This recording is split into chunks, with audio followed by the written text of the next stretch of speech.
Yon, maraming salamat kay Tia Fe, kada Daday, tapos kay GC sa pamilya niya. Maraming salamat dahil ginawa nila ng paraan para malipat yung bones dyan sa bago nilang libingan ng mga pumanaw na dati. At ginastusan kayo yung gumastos dyan sa bagong libingan dahil nga dun sa datingan libingan ng ating mga mahal sa buhay kailangan nang tanggalin.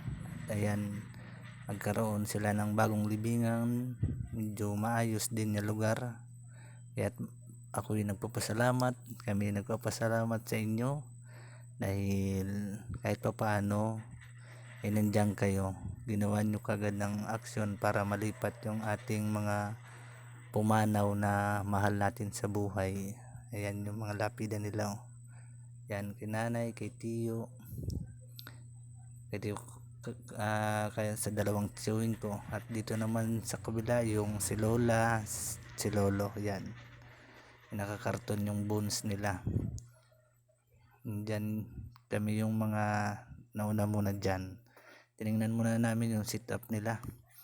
Nauna kami dyan para tingnan yung sit up, yung lugar. Wala pa yung iba Ayan dyan muna kami tingin-tingin sa paligid habang hinihintay pa namin yung iba nating kapamilya, kamag-anak.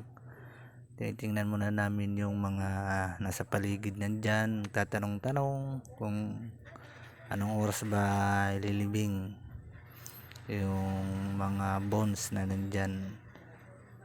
Nakahanda na rin naman sila yung mga kamag-anak lang yung hinihintay nila. Ayan, dumating na nga sila medyo nalit lang sila ng konti. Ayan na, dumating na sila. Kasakay sila sa multicab at ayun, tinitingnan ko yung nila dyan paggawa nila ng takip, paano nila itatakip yun. Inaayos nila yung takip sa bolt, yun, tawag nila dyan bolt daw paglalagyan ng bones. Ayan na, dumating na sila. Isa na silang pupunta dyan. Maraming salamat sa mga pumunta dyan. Kahit pa paano, nandiyan sila Teresi. Ayan na sila dumating na sila. Pati yung mga magdadasal, si Nanay Angelis nandiyan na rin dumating na rin. Maraming salamat sa iyo, Nanay Angelis. At kay rin dyan nakarating. Ayan sila Tefrichi, andyan din sila Irene. Sino pa ba nandyan? Sila Tony, Ate Sharon Oy, ayusin ko muna yung helmet ko. At ayan na nga si Shane.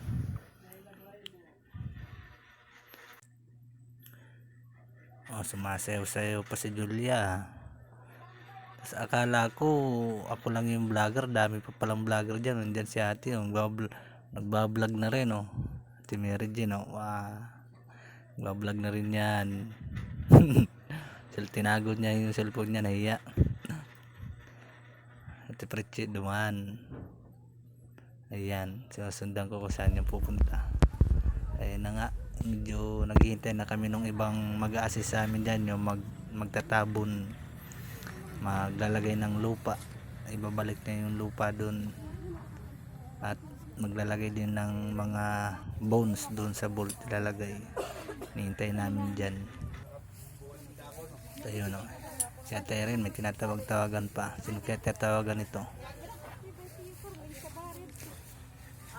At habang wala pa yung mag-a-assist dyan, inisip-isip ako muna mag-ikot-ikot, video muna.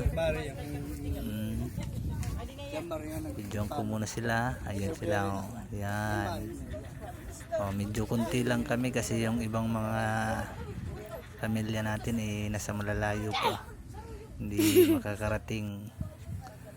Ayan, ilalagyan na ni Kuya yung kanilang pandikit doon sa bolt, doon sa takip ng bolt yung box na yan, bolt. Ayan, pinalagay na nila. Nandyan na yung bones na rin, pinasok na rin nila mga nakakarton. Lilagay nila sa loob.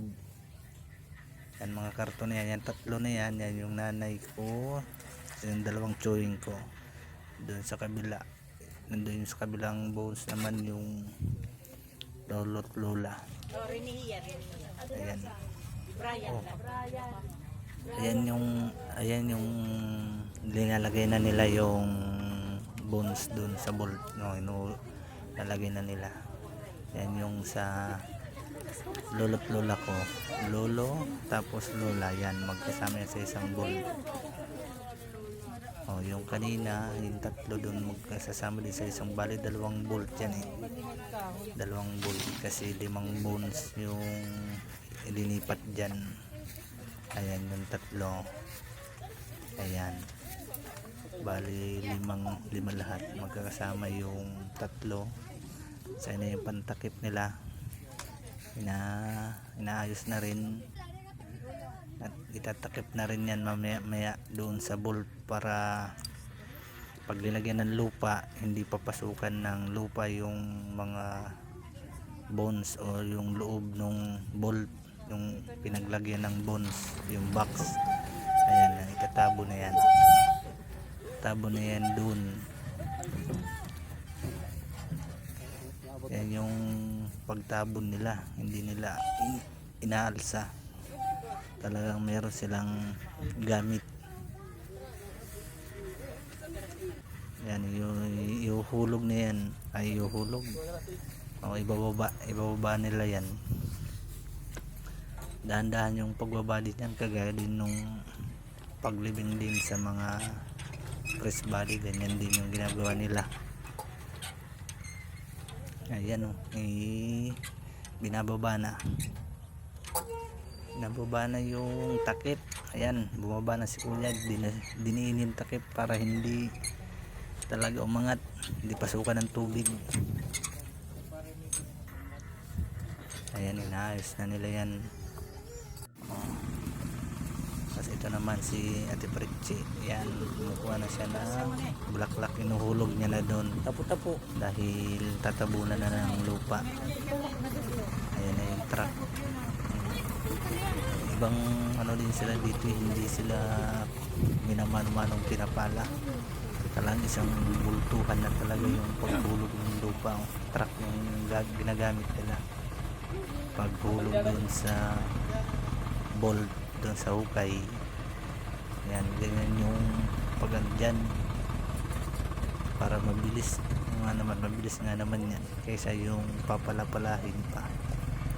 Mas mabilis yung isang bagsak lang nung lupa dyan, tabon na kagad yan.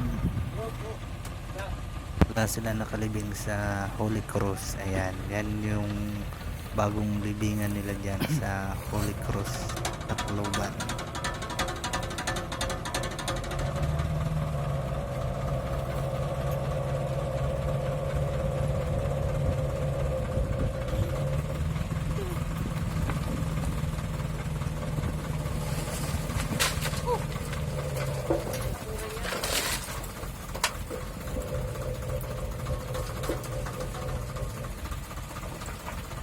Mga ginuka ito didi, yung babalot lalok nera.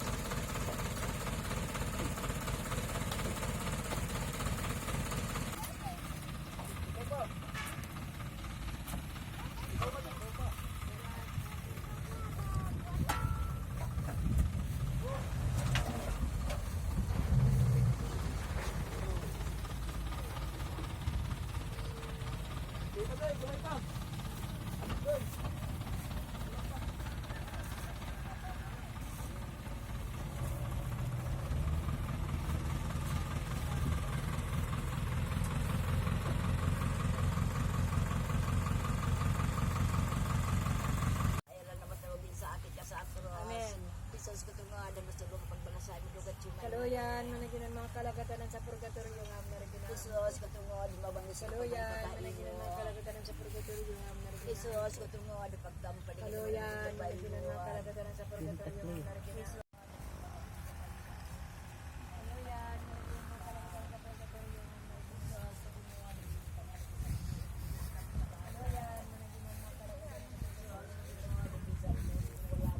At